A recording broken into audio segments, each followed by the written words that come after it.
हरियाणा के जिन गांव में चकबंदी का काम पूरा नहीं हुआ है, उन गांव के किसानों को भी हरियाणा सरकार ने बड़ी राहत दी है। मुख्यमंत्री नायब सिंह सैनी ने मंगलवार को घोषणा की और कहा है कि जिन गांव की चकबंदी नहीं हुई है, उन गांव के किसानों की फसल को भी एमएसपी पर खरीदा जाएगा। मुख्यमंत्री नायब सिंह सैनी ने इस मामले में अधिकारियों को आदेश दिए हैं। जिन गांव की चकबंदी पेंडिंग है, उन गांव के किसानों की फसल भी एमएसपी पर खरीदी जाए। सीएम ने कहा कि मेरी फसल मेरा ब्यौरा पोर्टल पर जो किसान आवेदन नहीं कर सकते हैं, उनका ऑफलाइन आवेदन लेकर उनकी फसल की खरीद सुनिश्चित की जाए। इसके अलावा भी मंगलवार को मुख्यमंत्री नायब सिंह सैनी ने कई महत्वपूर्ण बैठक की है। सीएम ने सुबह करीब 11 बजे हरियाणा सचिवालय में हरियाणा इंटरप्राइजेज प्रमोशन बोर्ड की बैठक की। 17वीं HEPP की बैठक में मुख्यमंत्री ने कई निर्देश अधिकारियों को देते हुए कई महत्वपूर्ण फैसले लिए हैं। इसके साथ ही शाम को मुख्यमंत्री ने विधायकों और मंत्रियों के साथ भी अनौपचारिक बैठक की। सीएम ने मंत्रियों और विधायकों के साथ बैठक में सरकार के विकास कार्यों का फीडबैक लिया और मंत्री और विधायकों की तरफ से जो बात रखी गई उसको मुख्यमंत्री ने सुना। हरियाणा कांग्रेस की आज महत्वपूर्ण बैठक दिल्ली में हुई। हरियाणा कांग्रेस के प्रभारी BK हरिप्रसाद की अध्यक्षता में ये बैठक दिल्ली में देखने को मिलती हुई नजर आई। इस बैठक की बात करें तो बैठक में हरियाणा कांग्रेस की आगामी संगठनात्मक गतिविधियों को लेकर पार्टी ने चर्चा की। आपको बता दें कि हरियाणा में कांग्रेस आने वाले समय में कई प्रकार के कार्यक्रम चलाती हुई नजर आएगी, जिसमें 25 अप्रैल से 30 अप्रैल तक पार्टी हर राज्य में, जिसमें हरियाणा भी है, उसमें संविधान बचाओ रैली का आयोजन करेगी। इसको लेकर आज की बैठक में चर्चा रही। इसके अलावा 30 मई से 10 मई तक हरियाणा में जिला स्तर पर संविधान बचाओ रैली का आयोजन होगा। इसके अलावा 11 मई से 17 मई तक विधानसभा स्तर पर संविधान बचाओ रैली का आयोजन किया जाएगा और 20 मई से 30 मई तक हरियाणा कांग्रेस घर घर संविधान अभियान में जो है बखूबी अपनी जो भूमिका है वो निभाती हुई जो है नजर आएगी। ऐसे में आपको बता दें कि हरियाणा में पिछले लंबे समय से जो संगठन निर्माण है वो नहीं हो पाया, लेकिन अब चूंकि एक बड़ा कार्यक्रम हरियाणा कांग्रेस प्रदेश कमेटी की तरफ से तय किया गया, देखने वाली बात रहेगी कि किस तरीके से इस कार्यक्रम को जो है आगामी समय में पार्टी जो है चलाती हुई नजर आएगी, क्योंकि संगठन विस्तार हरियाणा में नहीं हो पाया। इसके अलावा बात की जाए तो CLP लीडर को लेकर भी आज की बैठक में जो है चर्चा नहीं होती नजर आई। ऐसे में अभी हरियाणा में संगठन विस्तार और CLP लीडर के पद को लेकर और लंबा इंतजार देखने को मिलता हुआ नजर आएगा। कैमरामैन मोहित के साथ स्पर्श शर्मा, जनता टीवी, दिल्ली। गुरुग्राम पुलिस ने ऐसे 3 आरोपियों को गिरफ्तार किया है जो खुद को भगवान का भगत बताकर लोगों से लूटपाट करते थे। बुजुर्गों को और महिलाओं को हिप्नोटाइज बनाकर उनका शिकार करते थे। ऐसा ही एक मामला गुरुग्राम के सोना से सामने आया, जब एक महिला सुबह सैर पर निकलती है और उसके पास एक व्यक्ति आता है जो खुद को भगवान का भक्त बताता है और महिला से उसके आभूषण ले लेता है और उसके बाद महिला से एक पेड़ का पत्ता तोड़कर लाने के लिए कहता है। जब तक महिला वापिस आती है तो वो व्यक्ति वहां से फरार हो जाता है। वहीं इसके बाद महिला ने इसकी शिकायत पुलिस को दी, जिसके बाद गुरुग्राम पुलिस ने इस पूरे मामले की जांच करते हुए 3 आरोपियों को गिरफ्तार किया है। वहीं गुरुग्राम पुलिस ने तीनों आरोपियों को रिमांड पर लिया, जिसके बाद तमाम वारदातों का खुलासा हुआ और आरोपियों से वारदात में प्रयोग की गई 2 बाइक, नकदी और कुछ कैश जो है वो बरामद किया।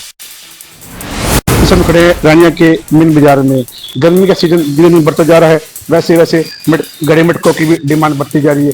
जैसा कि आप तस्वीरों के माध्यम से देख रहे हैं, रानिया की एक महिला पूनम देवी गड़े मटके बेची है। जैसा कि तस्वीरों के माध्यम आप देख रहे हैं, गड़े का डिजाइन अलग अलग है, शेर की मुंह वाले हैं, टुंटी वाली हैं। यहाँ के गड़ों का रेट भी अलग अलग है, जिसका गड़ों का रेट है 100 से 250 रुपये बताया जाता है। छोटे गड़ों का, जो बड़े गड़ों का रेट है 150 से 300 बताया जाता है। बात करते हैं गड़ों की। पिछले सीजन में गड़ों की डिमांड इतनी थी जिसका रेट भी कम बताया जाता था।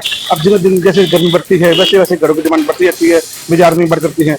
बात करें रानिया के मेन बाजार में, यानी कि मेन बाजार में, नकड़ बाजार में भी गड़ों की भी डिमांड बढ़ती जाती है। इसमें गड़ों के रेट बढ़ जाते हैं, जिसमें गड़े बढ़ने से गड़े की डिमांड बढ़ने से गड़े में पानी ठंडा रहता है, जिसमें पानी पीने से, गड़ों का पानी पीने से कोई नुकसान नहीं होता। फ्रिज का पानी पीने से कोई ठंडा काफी होता है, जिसमें नुकसान भी हो जाता है।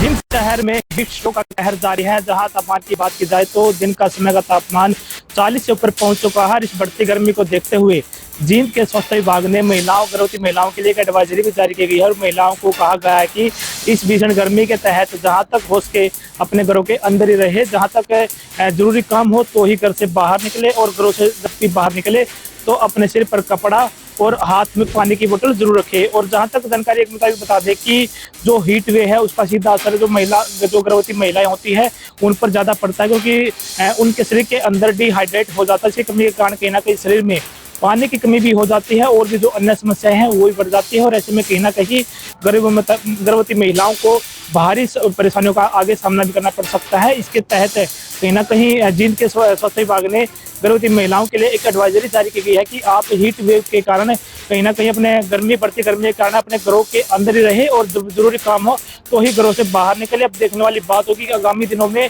जो हीट वेव कहर है वो कितना और दिखाई देता है।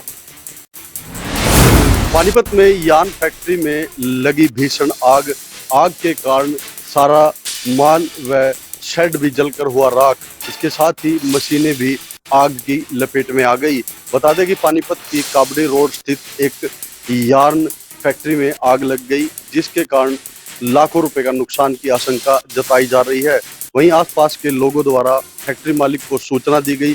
सूचना पर फैक्ट्री मालिक मौके पर पहुंचा और दमकल विभाग को सूचित किया। दमकल विभाग की करीब आधा दर्जन गाड़ियां मौके पर पहुंची और करीब 3 घंटे की मशक्कत के बाद आग पर काबू पाया गया। गनीमत यह रही कि इस भीषण आग के कारण किसी प्रकार का कोई जानी नुकसान नहीं हुआ है। फिलहाल आग लगने के कारणों का पता नहीं लग पाया है। हांसी में आज सीएम फ्लाइंग व एनसीईआरटी की टीम ने संयुक्त रूप से किताब घरों पर छापामारी कर दी। इस दौरान लगभग आधा दर्जन के करीब किताब घरों पर ये छापामारी की गई है। इस दौरान बुक संचालकों में हड़कंप मच गया। बता दें कि आज सुबह से ही सीएम फ्लाइंग व एनसीईआरटी की टीम ने हांसी के किताब घरों पर ये छापामारी करनी शुरू कर दी थी। इस दौरान लगभग आधा दर्जन के करीब दुकानों पर छापामारी की गई है। टीम में आए अधिकारी ओम प्रकाश ने बताया कि उन्हें शिकायत मिल रही थी कि हांसी में धड़ल्ले से एनसीईआरटी की नकली किताबें बेची जा रही है। यही कारण था कि आज उन्होंने हिसार सीएम फ्लाइंग की टीम के साथ व उनकी एनसीईआरटी दिल्ली की टीम के साथ संयुक्त रूप से ये छापामारी की। उन्होंने कहा कि आज भी ये कार्रवाई जारी रहेगी ताकि अब ये पूरा जो मामला है वो जांच के दायरे में है। बीती रात्रि समालका जीटी रोड पर अलग अलग सड़क दुर्घटनाओं में 2 बाइक सवारों की मौत हो गई, जिसमें एक युवक गांव करंज का रहने वाला था जो पानीपत से पेट्रोल पंप से नौकरी करता था और वापस घर आ रहा था, जिसे एक कैंटर चालक ने टक्कर मार दी और मौके से फरार हो गया, जिसको अस्पताल में पहुंचाया गया और डॉक्टर ने उसे मृत घोषित कर दिया। वहीं दूसरी घटना गांव पट्टी गिलाना के पास हुई, जो कि गांव सनपेड़ा का रहने वाला था और उसे एक अज्ञात वाहन चालक ने टक्कर मार दी और उसकी भी अस्पताल में इलाज के दौरान मौत हो गई। दोनों मामलों में पुलिस ने मौके पर जाकर मुआयना किया और अज्ञात वाहन चालक व कैंटर चालक के खिलाफ मुकदमा दर्ज कर कार्रवाई शुरू कर दी है।